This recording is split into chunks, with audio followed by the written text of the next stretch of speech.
Handa na ba ang inyong mga puso para sa isang kwentong susubok sa inyong pananaw tungkol sa pag-ibig at pagtataksil?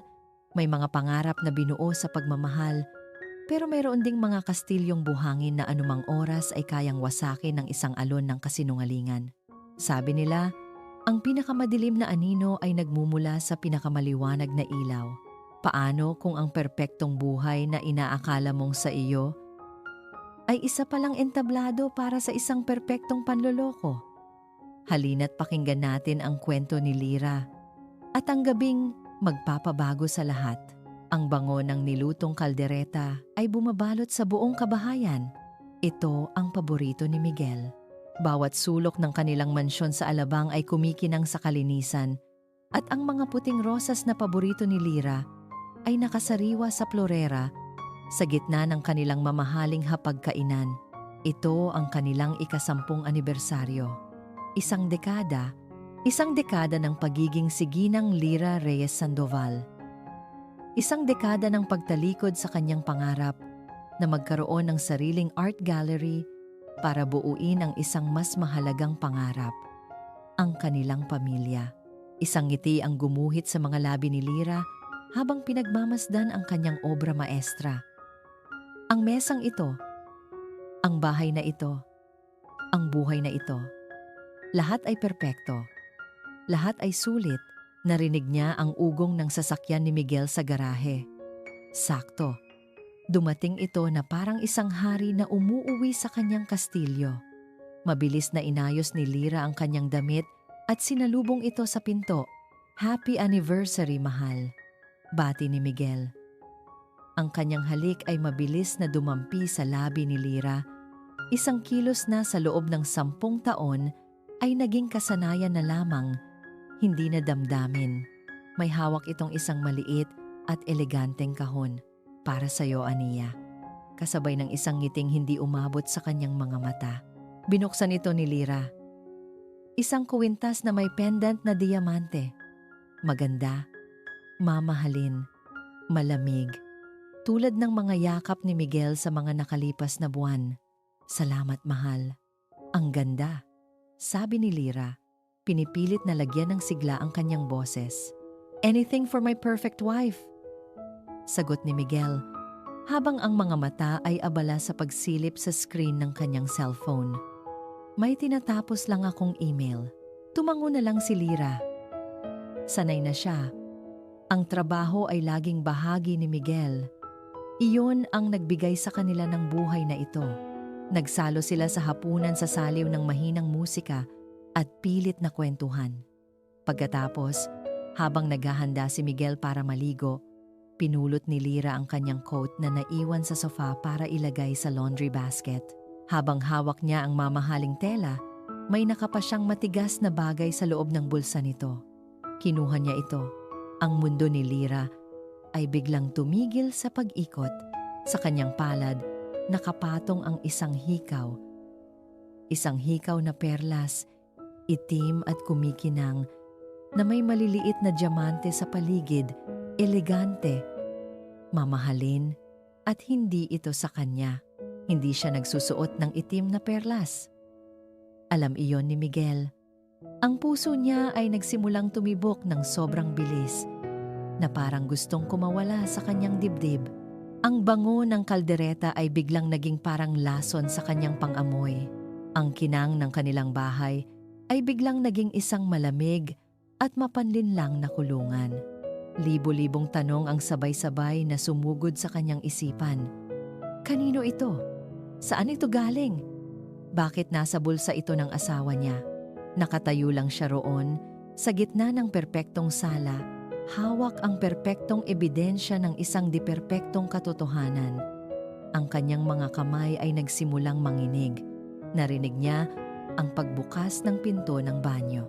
Bago pa man siya makakilos, bago pa niya maitago ang hikaw, naramdaman niya ang presensya ni Miguel sa kanyang likuran. Ang kanyang boses ay malamig, walang emosyon, ngunit may bahid ng panganib na nagpatindig sa lahat ng balahibo sa katawan ni Lyra. Anong ginagawa mo, mahal? Nakatitig lang si Lyra sa mga mata ni Miguel. Hinahanap ang anumang bahid ng pagsisinungaling. Pero wala. Ang kanyang asawa ay isang magaling na aktor.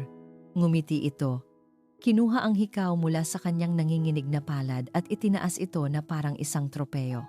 Sorpresa sana ito para kay mama sa birthday niya. Paliwanag ni Miguel sa isang malambing na boses, ang parehong boses na ginamit niya para paibigin si Lyra 10 taon na ang nakalilipas. Naghahanap ako ng regalo para sa kanya. Nakita ko to, pero hindi ako sigurado kung babagay. Kaya hindi ko muna binili ang buong set. You know how picky mama can be. Tila lohikal ang kanyang paliwanag. Tila makatwiran. Pilit na pinaniwala ni Lyra ang kanyang sarili. Ito ang asawa niya. Ang ama ng kanyang mga anak. Kailangan niyang magtiwala. Ganoon ba? Pilit na ngumiti si Lyra. Akala ko kung ano na. Ikaw talaga mahal. Masyado kang nag-iisip. Sabi ni Miguel, niyakap siya ng mahigpit. Ngunit ang yakap ay parang yelo. Tara na, matulog na tayo. It was a long day. Sumunod si Lyra. Ngunit habang nakahiga siya sa tabi ng natutulog na katawan ni Miguel, ang kanyang isipan ay gising na gising. Ang imahe ng itim na perlas ay paulit-ulit na sumasayaw sa dilim. Kinabukasan, sinubukan niyang ibalik sa normal ang lahat. Naghanda siya ng almusal. Hinalikan ang mga anak bago pumasok sa eskwela. Hinalikan si Miguel bago umalis para sa trabaho. Ngunit ang pagdududa ay parang isang lason na unti-unting kumakalat sa kanyang sistema. Nang mag-isa na lang siya sa bahay, hindi niya napigilan ang sarili. Kinuha niya ang telepono at tinawagan ang kanyang biyenan. Hello ma? Kumusta po kayo? Bungad ni Lyra. Pinipilit na maging masigla ang boses. Lyra? Hija? Napatawag ka. Okay lang ako. Kayo ba? Okay lang din po. Tumawag lang po ako para mangumusta. Malapit na po pala ang birthday nyo. May naiisip na po ba kayong gusto nyong regalo? Palihim na tanong ni Lyra. Narinig niya ang mahinang tawa ng kanyang biyenan sa kabilang linya. Naku anak, wag mo na akong isipin.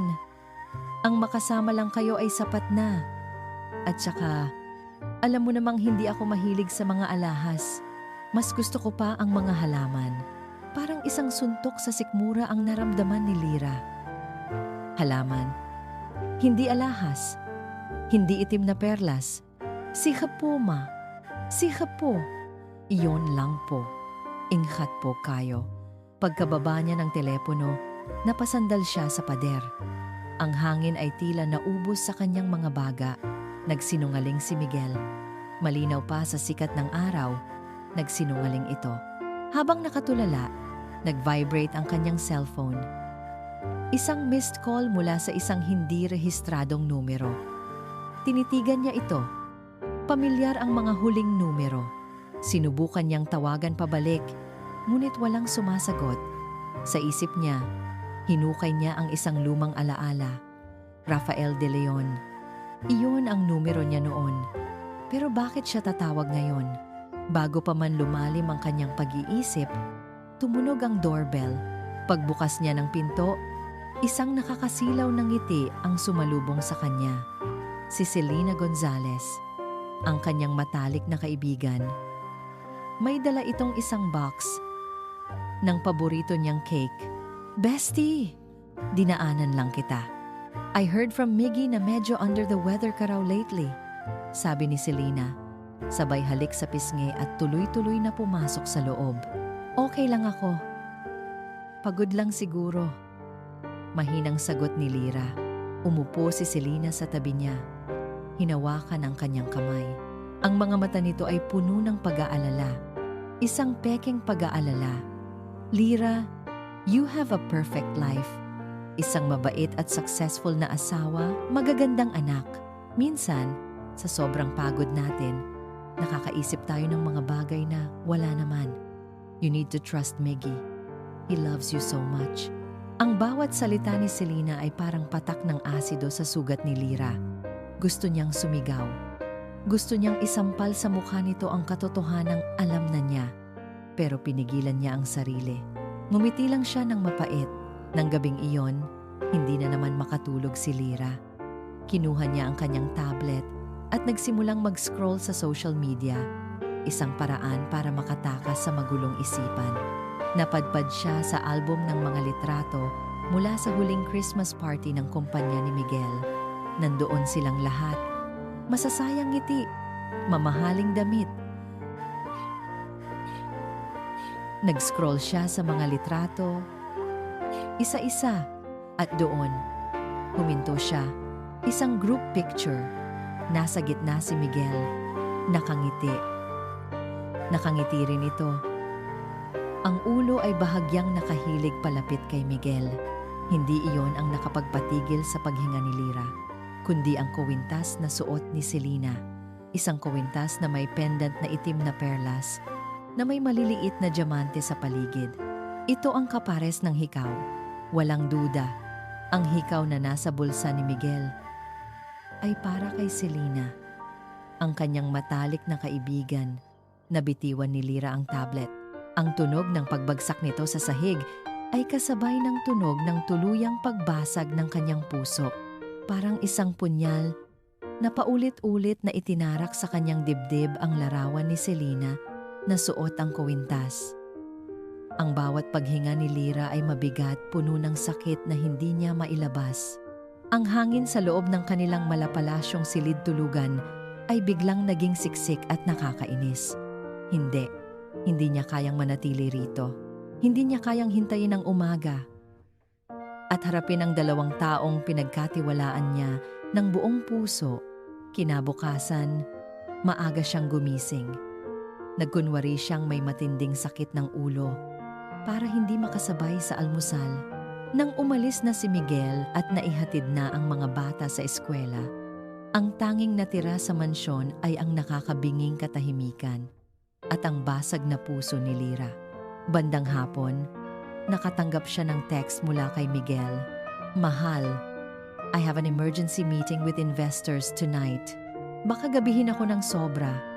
Don't wait up. I love you. Emergency meeting."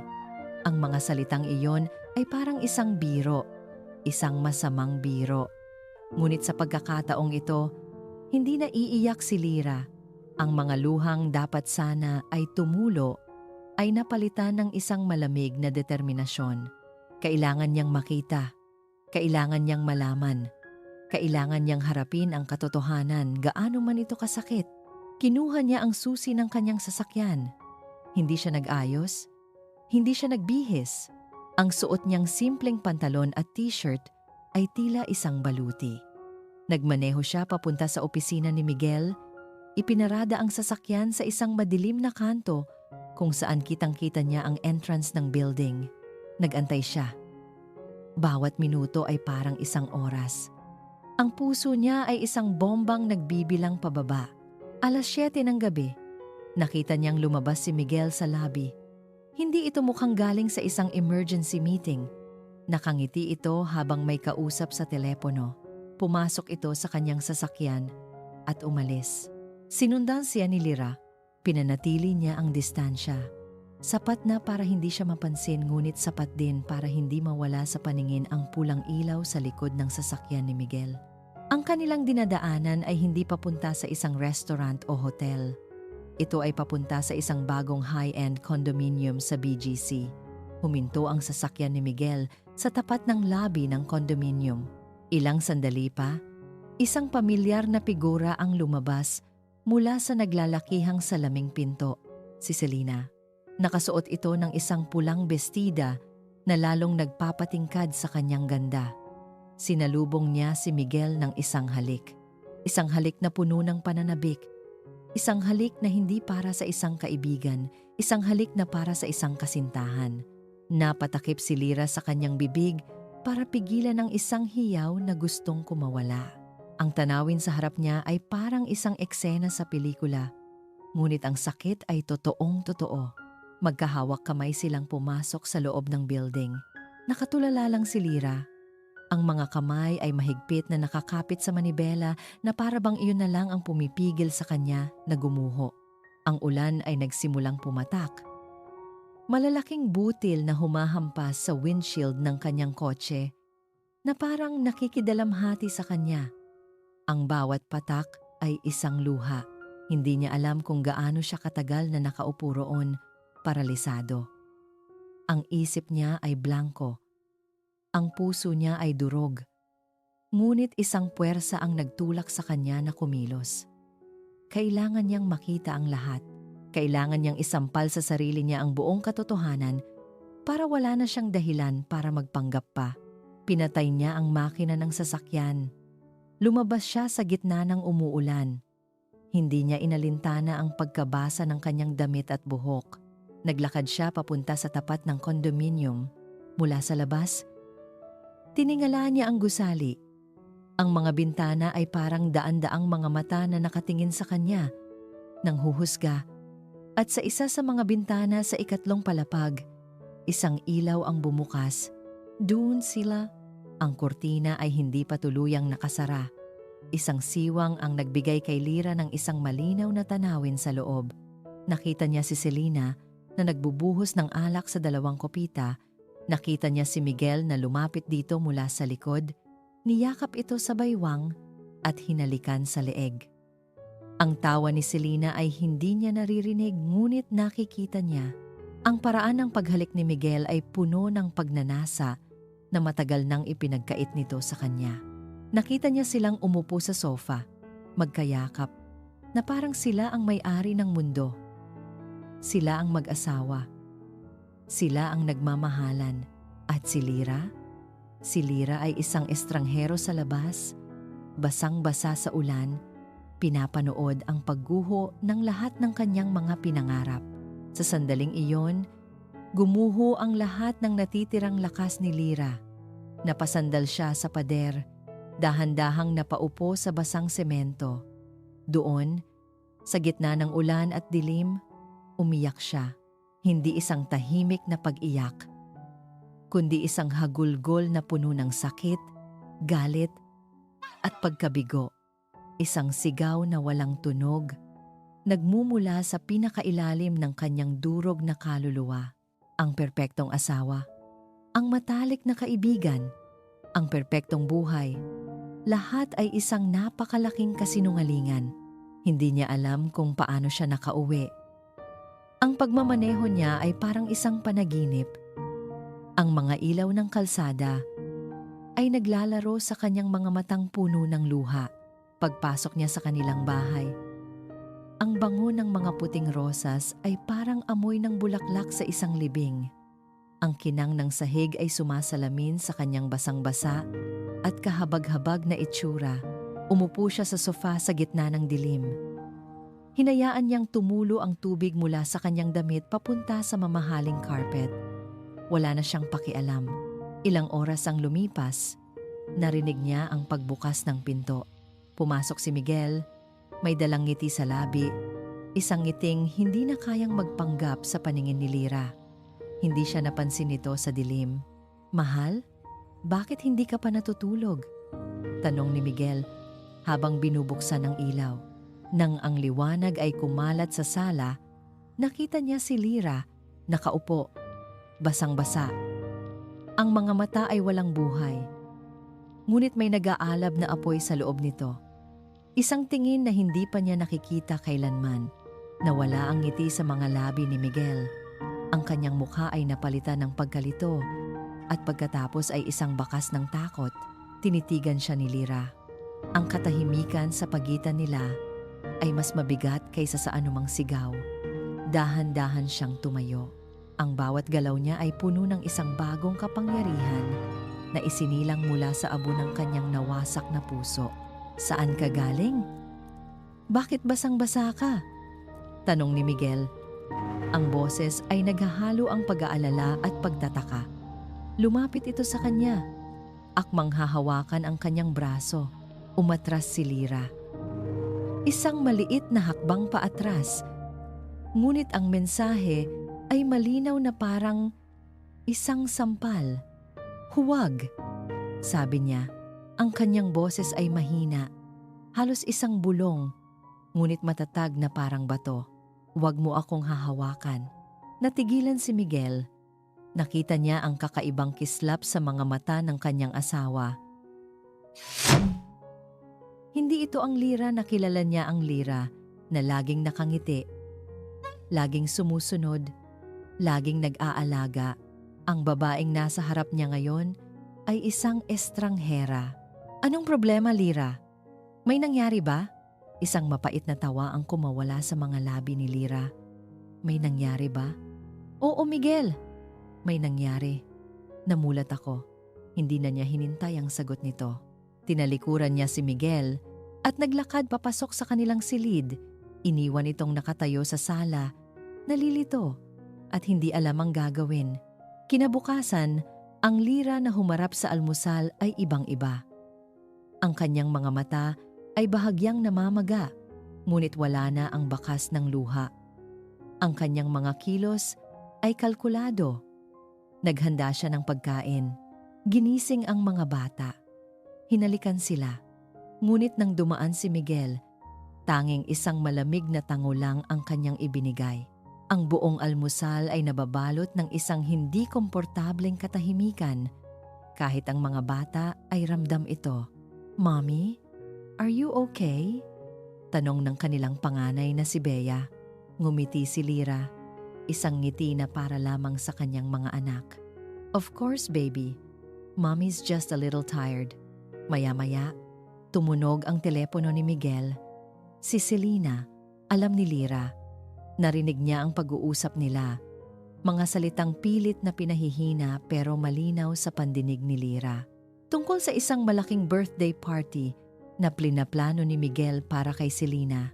Of course, it has to be grand. You deserve only the best. Narinig niyang sabi ni Miguel sa telepono. Pagkababa nito, hinarap siya ni Miguel na parang walang nangyari. Si Selena, nag-aaya. She's planning her birthday party. Gusto niya tayong tumulong. Tumingin si Lira sa kanya, diretso sa mga mata. Talaga? What a great idea, sabi niya. Ang bawat salita ay may nakatagong lason. We should definitely help your best friend. Nang umalis na si Miguel at ang mga bata, nag-iisa na naman si Lira sa malawak at malamig na bahay. Ngunit ngayon, hindi na siya iiyak. Tapos na ang pag-iyak. Tapos na ang pagiging biktima. Pumunta siya sa silid ng kanyang mga anak. Pinagmasdan niya ang kanilang mga natutulog na mukha sa mga litrato sa tabi ng kama. Sila ang kanyang lakas. Sila ang kanyang dahilan para lumaban. Hindi niya hahayaang wasakin ng kasinungalingan ng kanilang ama. Ang kinabukasan nila, bumalik siya sa kanilang silid. Kinuha niya ang kanyang lumang agenda, isang bagay na hindi na niya nabubuklat mula nang ikasal sila. Sa mga huling pahina, nakasulat ang mga numero ng telepono ng kanyang mga dating kaibigan at katrabaho. Ang kanyang mga daliri ay nanginginig habang hinahanap niya ang isang partikular na pangalan. Isang pangalan na pilit niyang kinalimutan, ngunit hindi kailanman nawala sa kanyang isipan. Isang pangalan na konektado sa isang nakaraang puno ng panghihinayang Rafael de Leon. Natagpuan niya ang numero. Tinitigan niya ito ng matagal. Ang pagtawag sa kanya ay parang pagsuko. Isang pag-amin na nagkamali siya noon. Ngunit ito rin ang tanging pag-asa niya ngayon. Huminga siya ng malalim. Kinuha ang kanyang cellphone. Dinial niya ang numero. Bawat pindot ay parang isang hakbang papalayo sa kanyang dating buhay. Isang ring. 2. 3. Akala niya ay hindi na ito sasagutin. Ngunit sa ika-4 na ring, isang boses ang sumagot. Isang boses na mas malalim at mas matatag kaysa sa naaalala niya, ngunit pamilyar pa rin. Hello? Napalunok si Lira. Rafa? Ilang segundong katahimikan sa kabilang linya. At pagkatapos, Lira? Ano ang problema? Ang tanong na iyon, na puno ng tunay na pag-aalala, ang tuluyang bumasag sa pader na kanyang itinatayo. Ang lakas na kanyang ipinapakita ay biglang gumuho. Ang mga luha na akala niya ay naubos na ay muling bumuhos, hindi na mapigilan. "Rafa?" sabi niya sa gitna ng paghikbi. "Tulong?" Nagkita sila sa isang maliit at hindi gaanong mataong coffee shop sa Makati, malayo sa mga lugar na karaniwan nilang pinupuntahan ni Miguel. Si Lira ang unang dumating.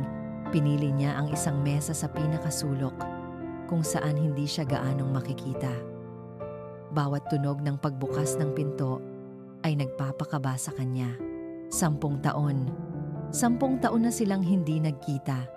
Ang huli nilang pag-uusap ay isang masakit na pagtatalo, ilang linggo bago siya ikasal kay Miguel.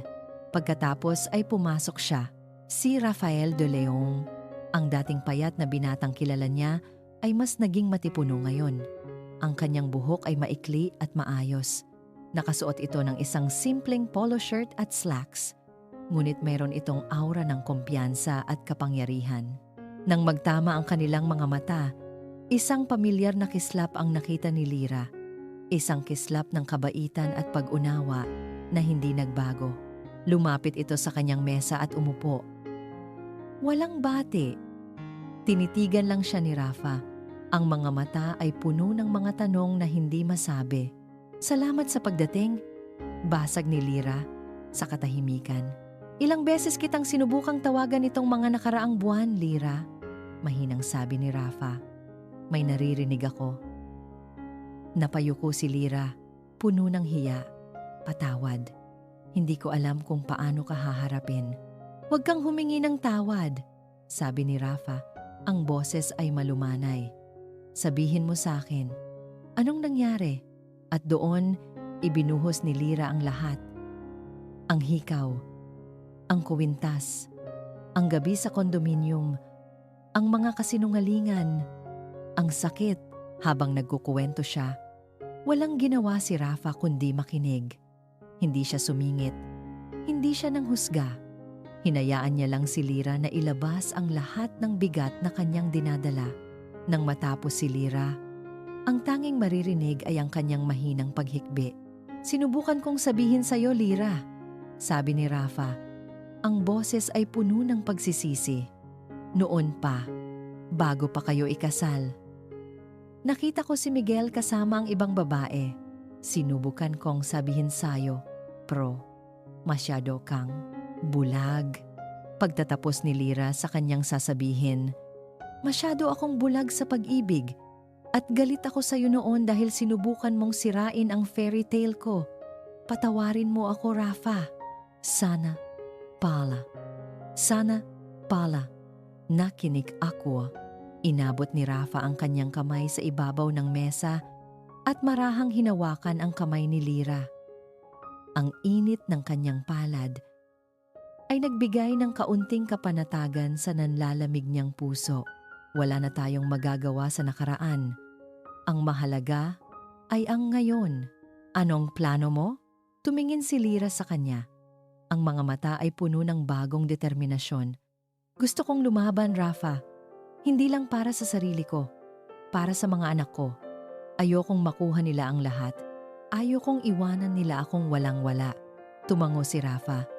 Ang kanyang ekspresyon ay naging seryoso. Ang kaibigan ay nawala. At ang humalili ay isang abogado.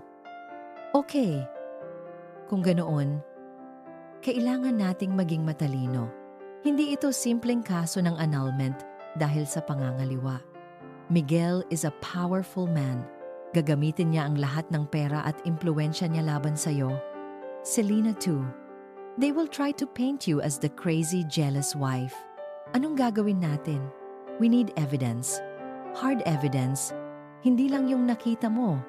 Kailangan natin ng mga litrato, video, bank statements, anything that can prove not just the affair, but something more."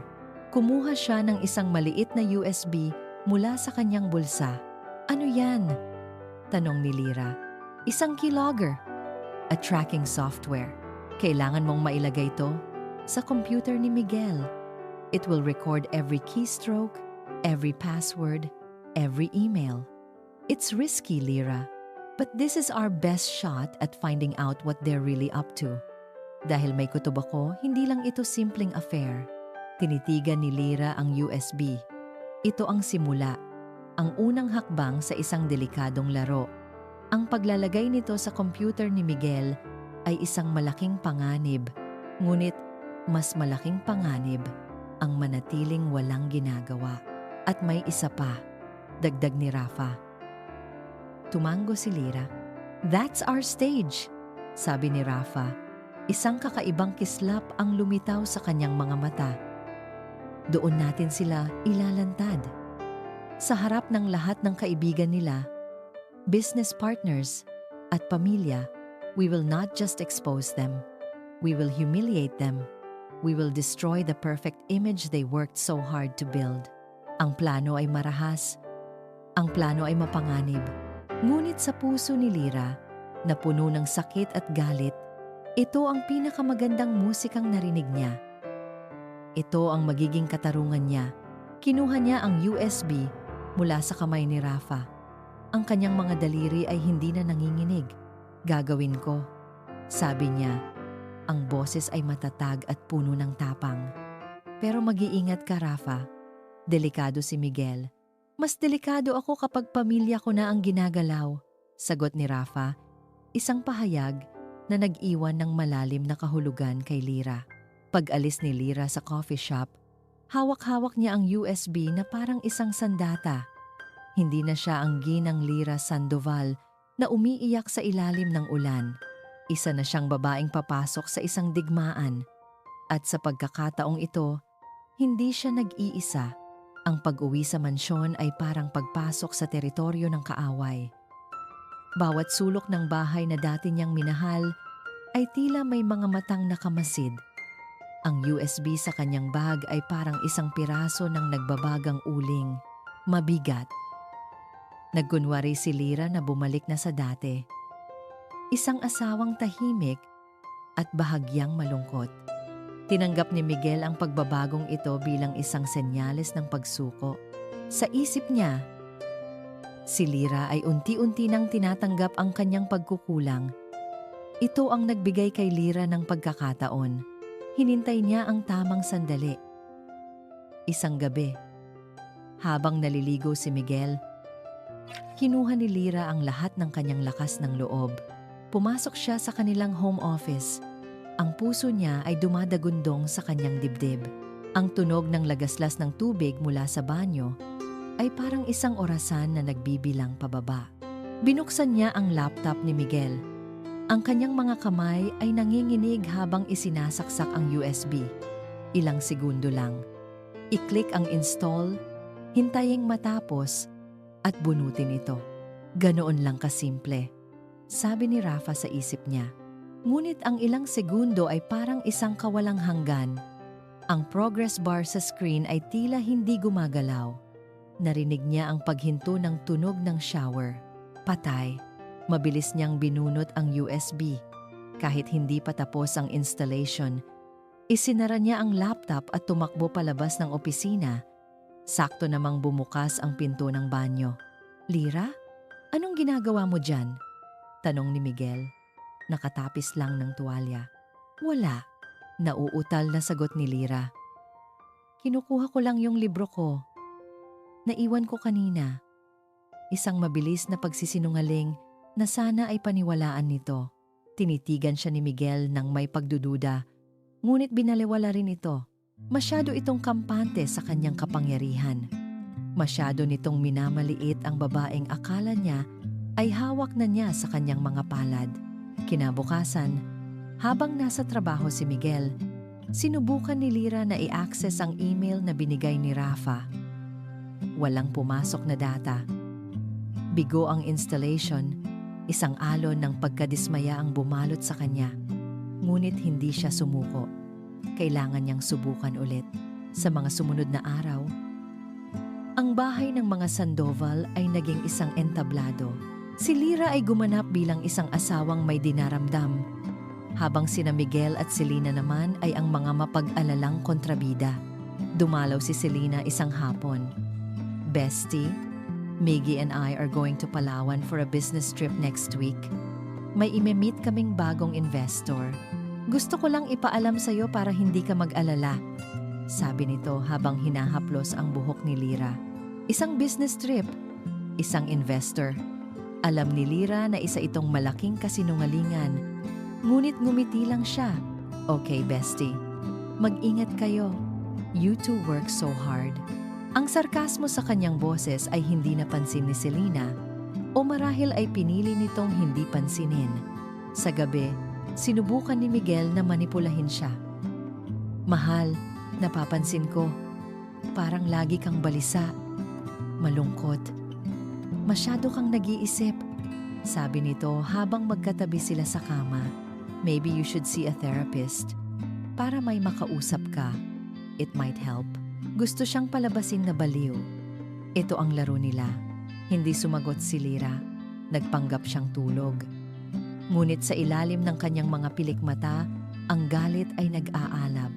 Nahanap niya ang kanyang pangalawang pagkakataon, makalipas ang 2 araw. Maagang umalis si Miguel para sa isang breakfast meeting. Alam ni Lyra na mayroon siyang sapat na oras. Muli, pumasok siya sa opisina. Sa pagkakataong ito, mas kalmado siya, mas desidido. Isinaksak niya ang USB. Nag-install ito ng mabilis. Tagumpay. Binunot niya ito, itinago sa kanyang bulsa, at bumalik sa sala na parang walang nangyari. Nakahinga siya ng maluwag. Ngunit ang kapanatagan ay hindi nagtagal.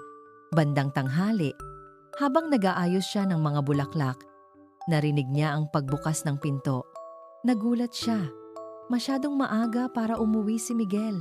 Naiwan ko yung documents ko para sa board meeting, sabi ni Miguel. Nagmamadaling pumasok sa opisina. Nanigas si Lyra sa kanyang kinatatayuan. Ang laptop. Nakabukas ba iyon? Anong huli niyang tiningnan? Ang email account na binigay ni Rafa. Nagmadali siyang sumunod. Pagdating niya sa pinto ng opisina, nakita niya si Miguel na nakatayo sa harap ng laptop. Bukas ito. At sa screen, nakabukas ang isang blankong email login page. Ngunit hindi iyon ang nakapagpatigil sa paghinga ni Lyra, kundi ang ekspresyon sa mukha ni Miguel. Ang kanyang mga mata ay nanliliit, nakatitig sa history bar ng browser. Nakita nito ang email address na hindi pamilyar. Dahan-dahang lumingon si Miguel. Ang kanyang mga mata ay madilim at puno ng hinala. Isang malamig na ngiti ang gumuhit sa kanyang mga labi. Ano tong tinitingnan mo sa laptop ko, Lyra? Ang hangin sa loob ng opisina ay biglang naging napakabigat. Ang bawat tibok ng puso ni Lyra ay isang malakas na dagundong sa kanyang tainga. Ang mga mata ni Miguel ay parang mga matatalim na kutsilyo. Hinihiwa ang bawat piraso ng kanyang pagkatao. Kailangan niyang mag-isip ng mabilis. Isang pekeng ngiti ang kanyang ipinaskil sa kanyang mga labi.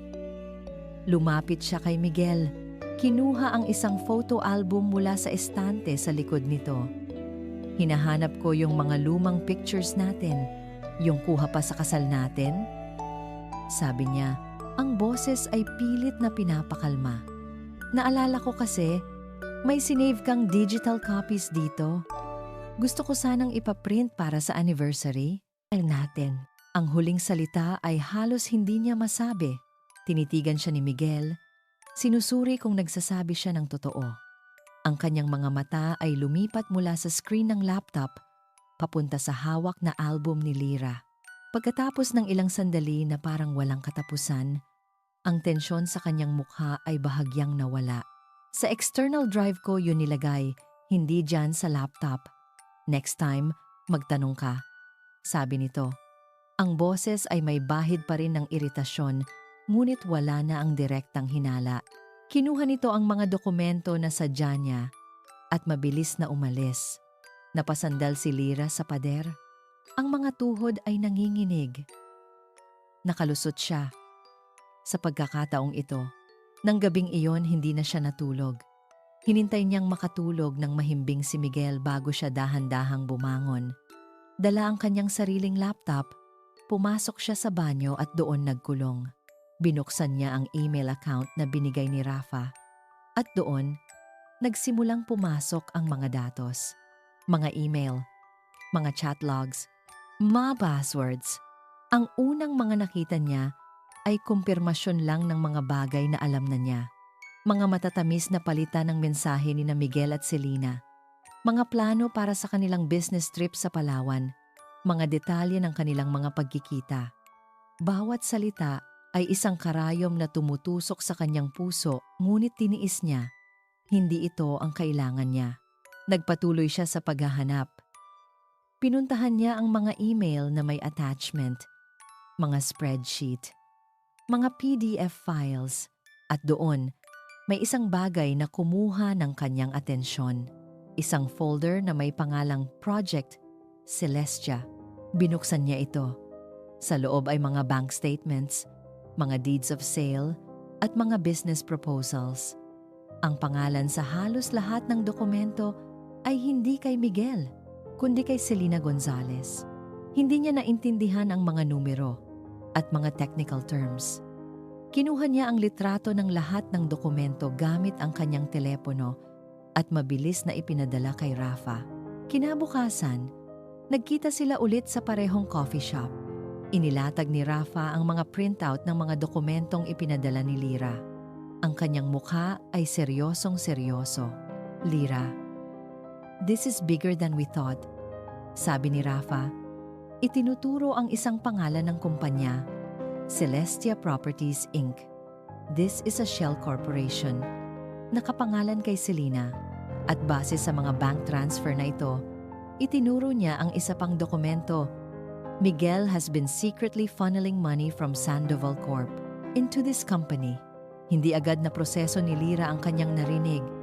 Anong ibig sabihin yan? Ibig sabihin, Lyra, hindi ka lang niya niloloko. Ninanakawan ka niya. Ninanakawan niya ang sarili niyang pamilya.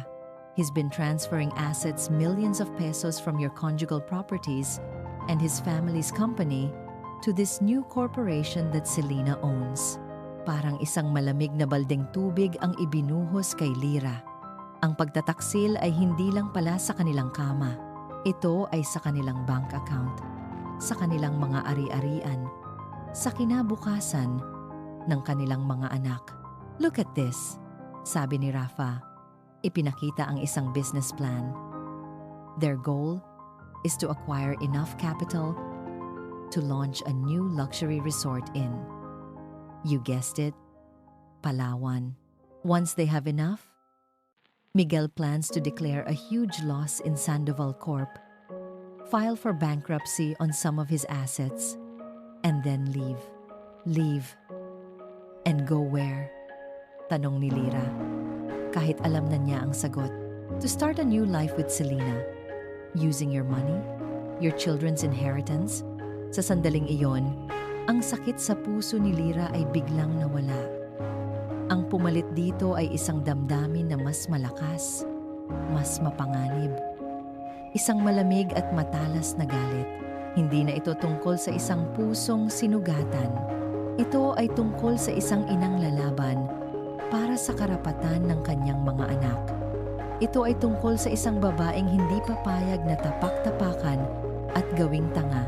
Ang kanilang plano ay hindi lang para magsama. Ang plano nila ay itapon siya na parang basura pagkatapos nilang makuha ang lahat. Gusto nilang iwanan siyang walang-wala. Tumingin siya kay Rafa. Ang kanyang mga mata ay nag-aapoy. So, the birthday party. Naintindihan ni Rafa ang ibig niyang sabihin. Tumango ito. Hindi na lang ito gabi ng paglalantad.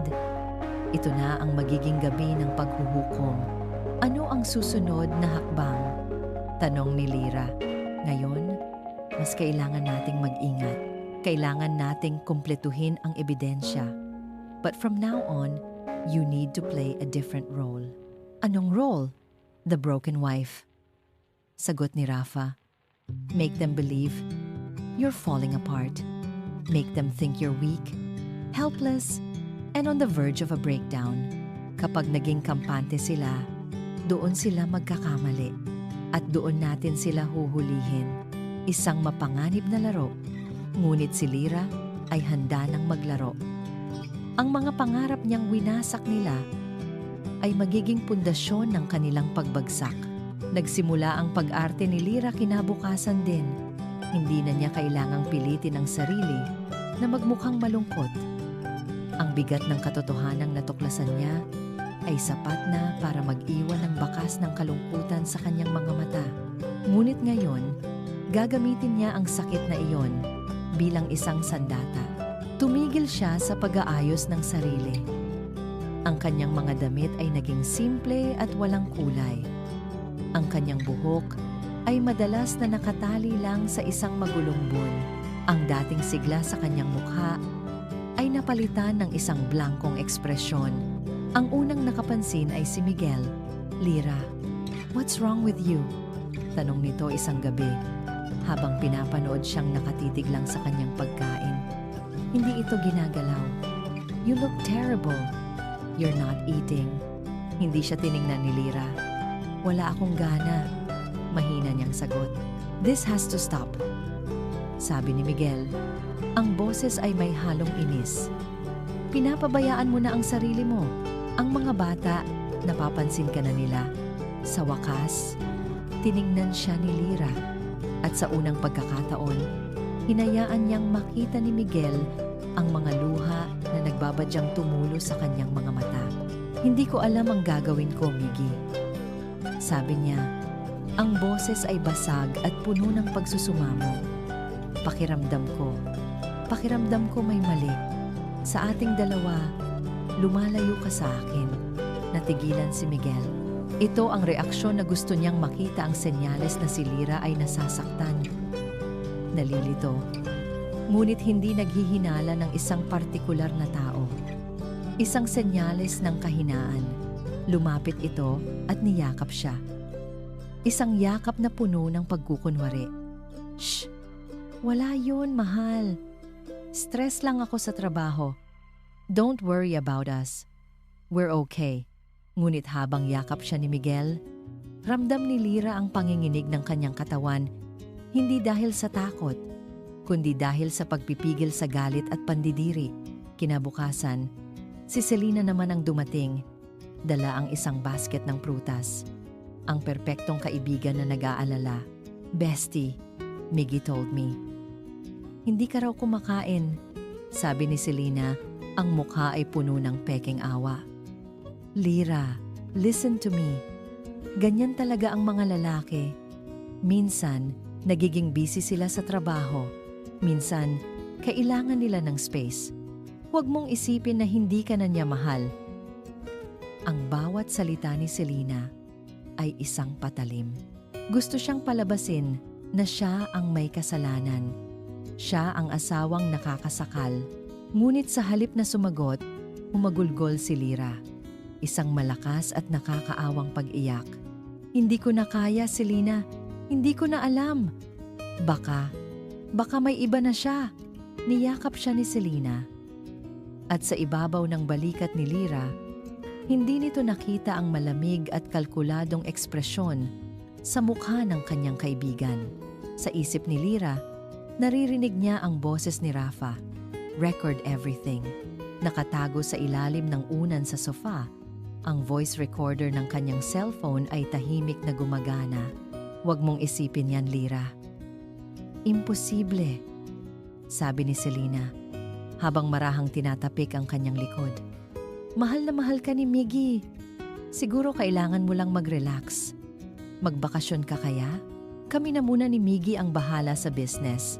Magpahinga ka." Gusto siyang paalisin. Gusto siyang ilayo para malaya silang makakilos. Nang makaalis si Selena, pinakinggan ni Lira ang recording.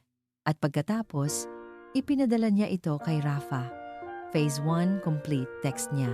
Samantala, sa tulong ni Rafa, nakontak nila ang isang forensic accountant. Isang babaeng dating nagtrabaho sa Sandoval Corp. Na tinanggal ni Miguel sa trabaho nang walang malinaw na dahilan. Siya ang susi para lalong patibayin ang mga ebidensya nila tungkol sa mga ilegal na transaksyon. Ang pag-arte ni Lira ay naging epektibo. Naging kampante sina Miguel at Selena. Akala nila si Lira ay isang basag na salamin na madali na lang nilang wawalisan. Naging mas madalas ang kanilang pag-uusap sa telepono, mas naging hayagan ang kanilang mga kilos. Isang gabi, pumasok si Miguel sa silid na may dalang mga dokumento. Umupo ito sa tabi ni Lyra sa kama. "Mahal," sabi nito sa isang seryosong tono.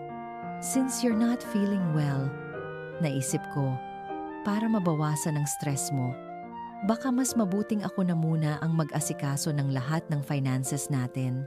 Inilapag nito sa kama ang isang tumpok ng papel. "I just need you to sign these. Mga special power of attorney lang. Para ako na ang makakapag-transact sa mga bangko at sa mga ari-arian natin. Para hindi ka na maabala habang nagpapagaling ka." Tinitigan ni Lyra ang mga dokumento. Ito na ang huling bitag. Ang papel na tuluyang mag-aalis sa kanya ng lahat ng karapatan. Ang pirma niya rito, ang magiging katapusan niya. Ang kanyang mga mata ay napuno ng takot. Isang takot na hindi na kailangan pang iarte.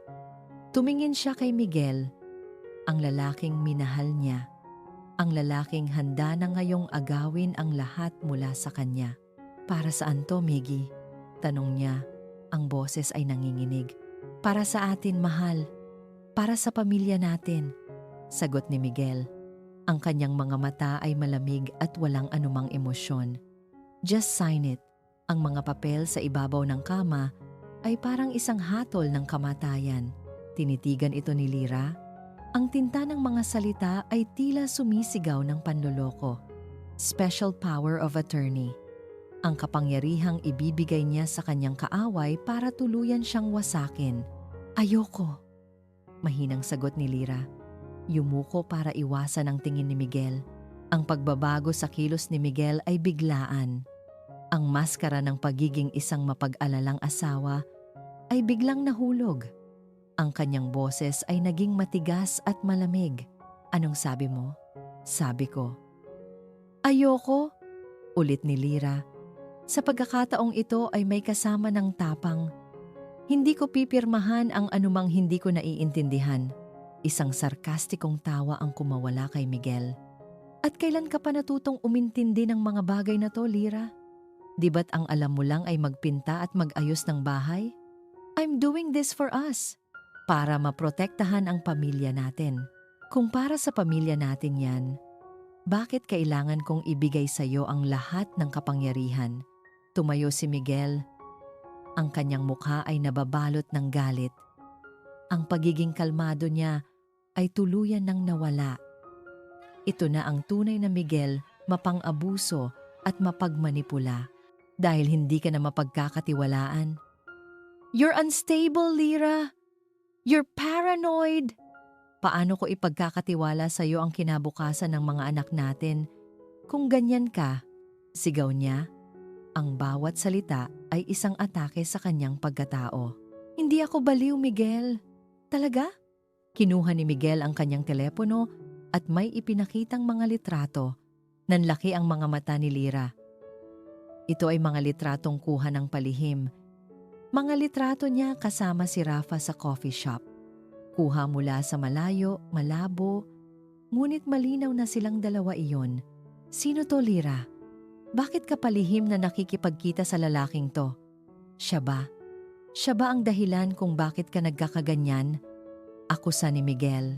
"Don't you dare accuse me of anything when you're the one having an affair." Isang sampal. Mas masakit pa sa sampal sa pisngi. Ginamit nito ang kanyang pakikipag-ugnayan kay Rafa laban sa kanya. Binaliktad nito ang buong sitwasyon. "He's my lawyer." Mahinang depensa ni Lyra. "Lawyer? Para saan? Para sirain ang pamilya natin?" Humakbang si Miguel palapit. Ang kanyang presensya ay nakakatakot. "May dalawa kang pagpipilian, Lyra. Pipirmahan mo to. At magpapanggap tayong isang masayang pamilya hanggang sa ayusin ko ang lahat, o hindi mo pipirmahan. At gagamitin ko ang mga litratong ito, kasama ang testimonya ng isang psychiatrist para patunayan sa korte na ikaw ay isang unfit mother at sisiguraduhin kong hindi mo na makikita ang mga anak mo ever again." Ang banta ay tumagos sa puso ni Lyra na parang isang matulis na yelo. Ang mga anak niya, ang lahat ng ginagawa niya ay para sa kanila. At ngayon, ginagamit sila ni Miguel bilang sandata laban sa kanya. Napaupo siya sa gilid ng kama. Ang kanyang lakas ay tuluyang naubos. Ang plano niya, ang tulong ni Rafa, ang lahat ng ebidensya, parang wala ng halaga ang mga iyon sa harap ng banta na mawawala sa kanya ang kanyang mga anak.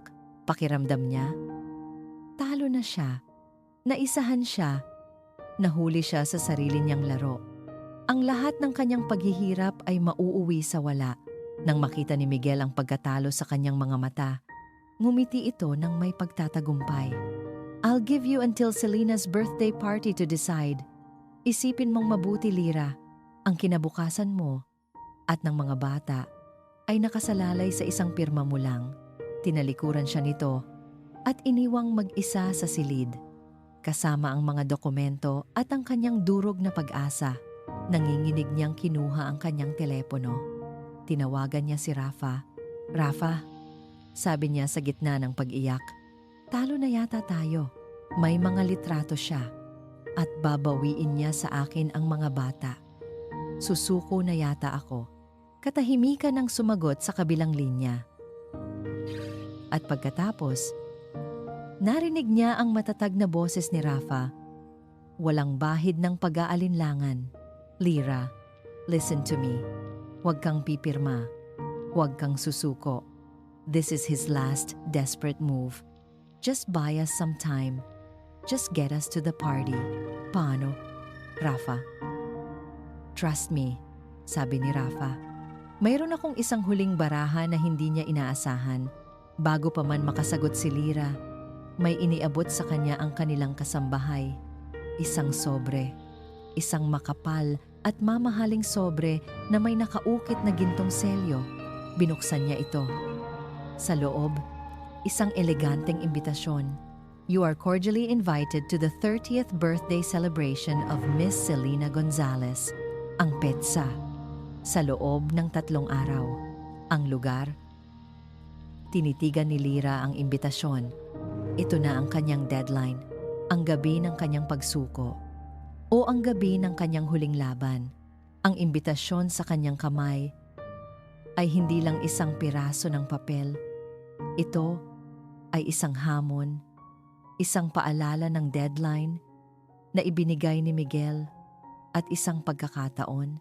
Ang mga salita ni Rafa ay umalingaw-ngaw sa kanyang isipan. Trust me, just get us to the party. Huminga ng malalim si Lyra. Ang mga luhang nagbabadya kanina ay pinigilan niya. Ang apoy sa kanyang puso na sandaling namatay ay muling nagliyab, mas maliwanag at mas mainit kaysa dati. Kinabukasan, hinarap niya si Miguel. Ang kanyang mukha ay kalmado. Ang kanyang mga mata ay walang emosyon. Nag-isip ako, sabi niya. Pipirmahan ko ang mga papel. Isang ngiti ng pagtatagumpay ang gumuhit sa mga labi ni Miguel. Good decision, pero dagdag ni Lyra, may kondisyon ako. Napakunot ang noo ni Miguel. Ano yun? Gagawin ko yan pagkatapos ng birthday party ni Selina. Sabi ni Lyra, ang tingin ay diretsyo. Gusto kong dumalo. Gusto kong ipakita sa lahat na okay tayo, na maayos ang pamilya natin para wala ng tanong. Pagkatapos ng party, sa harap mo, pipirmahan ko ang lahat. Isipin mo na lang na huling regalo ko na yon para sa pagkakaibigan namin ni Selina. Pinag-aralan ni Miguel ang kanyang mukha. Hinahanap ang anumang bakas ng panloloko. Ngunit wala siyang nakita kundi isang babaeng pagod na at handa ng sumuko. Sa sobrang kumpiyansa niya sa kanyang sarili, hindi niya naisip na maaaring isa itong patibong. Fine, sabi niya. After the party then, nagsimula ang huling 2 araw ng paghahanda. Ito ay parang isang pelikula ng espiya. Si Lyra at Rafa ay nagtatrabaho. Nang walang tigil, ang apartment ni Rafa ay naging kanilang war room. Kinausap nila ang forensic accountant, si Miss Susan, ang dating empleyado ni Miguel. Sa simula ay nag-atubili ito, takot sa maaaring gawin ni Miguel.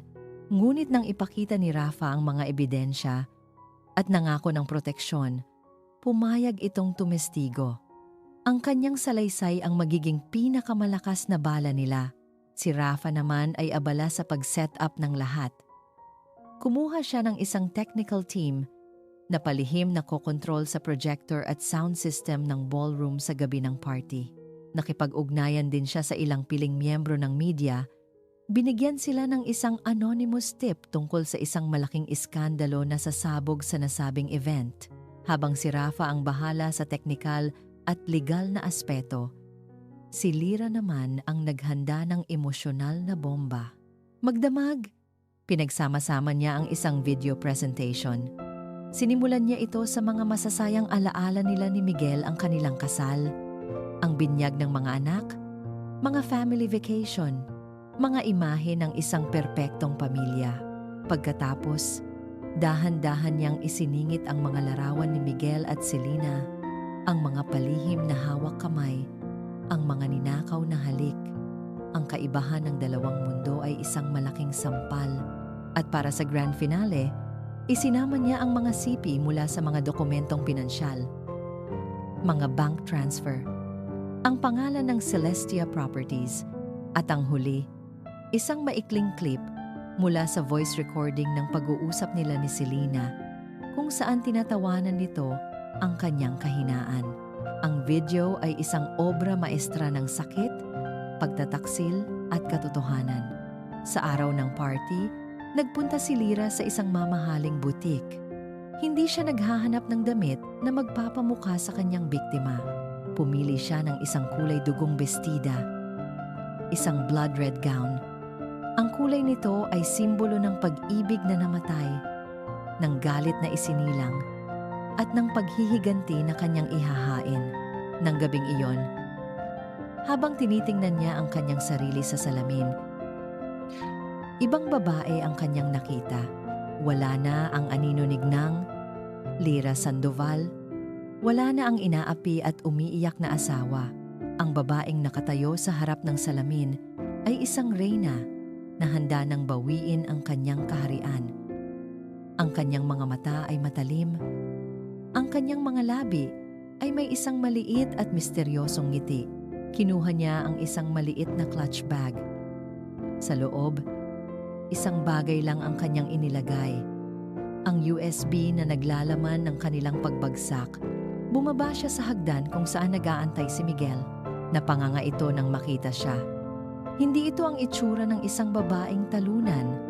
"You look stunning," sabi ni Miguel, bahagyang naguguluhan. "I know," sagot ni Lira. Tumingin siya sa kanyang relos. "Tara na, baka malate tayo sa party ng best friend ko." Sa kanyang isipan, isang linya lang ang paulit-ulit niyang sinasabi. It's showtime. Ang Grand Ballroom ng Manila Peninsula Hotel ay kumikinang sa ilalim ng mga dambuhalang chandelier. Ang mga panauhin na pawang mga elite ng Maynila ay nakasuot ng kanilang pinakamamahaling damit, nagpapalitan ng mga peking ngiti at papuri. Ang hangin ay puno ng amoy ng mamahaling pabango at kasinungalingan. Sa gitna ng lahat, si Selena Gonzalez, ang birthday celebrant. Nakasuot ito ng isang makinang na silver gown, mukhang isang diyosa. Sa tabi niya, si Miguel, ang larawan ng isang matagumpay at mapagmahal na kasosyo. Sila ang sentro ng atensyon. At pagkatapos, bumukas ang malaking pinto. Pumasok si Lira. Isang biglaang katahimikan ang bumalot sa mga malapit sa pinto. Lahat ng mata ay napunta sa kanya. Ang kanyang pulang bestida ay parang isang sigaw sa gitna ng karamihan na nakasuot ng itim, puti at pilak. Naglalakad siyang mag-isa. Ang kanyang bawat hakbang ay puno ng kumpiyansa at panganib. Ang kanyang mukha ay kalmado, ngunit ang kanyang mga mata ay nangungusap ng isang digmaan. Nakita niya ang gulat sa mukha ni Miguel at Selena. Hindi ito ang Lira na inaasahan nilang darating. Hindi ito ang babaeng wasak at talunan. Ngumiti si Lira at lumapit sa kanila. Happy birthday, Selena. Bati niya. Ang boses ay matamis na parang pulot-pukyutan, ngunit may lason. You look radiant. Lelira, you came. You look. Hindi matapos ni Selena ang kanyang sasabihin. Amazing? I know. Pagtatapos ni Lira para sa kanya, humarap siya kay Miguel. Salamat sa pag-convince sa akin na pumunta, mahal. Ang pagdidiin niya sa salitang mahal ay hindi nakaligtas sa pandinig ni Miguel. Ngunit bago pa ito makapagsalita, tinalikuran na sila ni Lira at nagsimulang lumakad sa gitna ng mga panauhin. Hindi siya nagtago sa isang sulok. Sa halip, ginawa niya ang kabaligtaran. Nilapitan niya ang mga pinakamahahalagang tao sa silid. Una, ang mga magulang ni Miguel. Tita, Tito, you look wonderful tonight. Bati niya, sabay halik sa pisngi. I'm so glad we're all here to support Selena. She's been such a big part of our family lately. Ang mga salita niya ay inosente. Ngunit ang paraan ng pagkakasabi niya ay nagtanim ng isang maliit na binhi ng pagdududa. Sunod, ang mga business partners. Mr. Tan, good evening. It's a lovely party, isn't it? It's amazing what Miguel and Selena can achieve when they put their heads together. Bawat taong kausapin niya ay iniiwanan niya ng isang palaisipan. Ang kanyang mga salita ay parang mga patak ng lason sa isang baso ng tubig, unti-unting kumakalat. Naramdaman ni Selena ang pagbabago sa atmosfera, ang mga bulungan, ang mga nagtatakang tingin. Hindi siya mapakali. Hinila niya si Lira sa isang medyo pribadong lugar malapit sa veranda. Anong ginagawa mo, Lira? Galit na bulong ni Selena. I'm warning you. Huwag kang gagawa ng eksena. Tumingin si Lira sa kanya. Ang ngiti sa kanyang labi ay nawala, napalitan ng isang malamig na ekspresyon. Eksena? Ako ba ang gumagawa ng eksena, Selena? O ikaw, na natutulog kasama ang asawa ng matalik mong kaibigan? Namutla si Selena. Wala akong alam sa sinasabi mo. Talaga? Huwag kang mag-alala, sabi ni Lira. Mamaya malalaman ng lahat. Tinalikuran niya si Selena na nanginginig sa takot at galit. Dumating ang oras para sa talumpati. Umakyat si Miguel sa entablado, kinuha ang mikropono. Nagpasalamat siya sa mga panauhin. Pinuri niya si Selena. Tinawag itong isang brilliant partner at a very, very dear friend. At pagkatapos, ginawa niya ang kanyang pinakamalaking pagkakamali.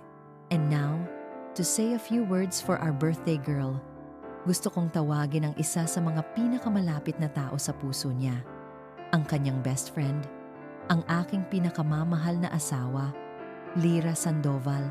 Isang magalang na palakpakan ang narinig. Nakita ni Lira ang ngisi sa labi ni Miguel.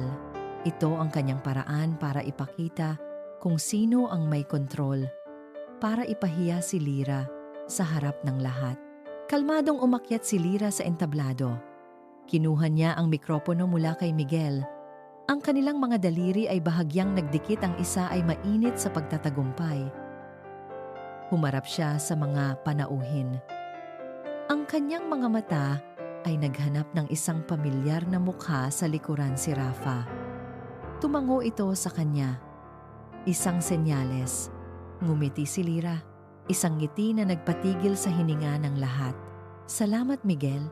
Simula niya. Ang kanyang boses ay malinaw at matatag, umaalingaw-ngaw sa buong ballroom. Mayroon akong isang napaka-espesyal na regalo para kay Selena. Isang regalo na pinaghandaan ko ng husto. Isang regalo na siguradong hindi nating lahat malilimutan. Ibinaba niya ng bahagya ang mikropono at tumingin sa technical booth sa likuran. Ngayon, kung maaari, inaanyayahan ko kayong lahat na ituon ang inyong pansin sa screen.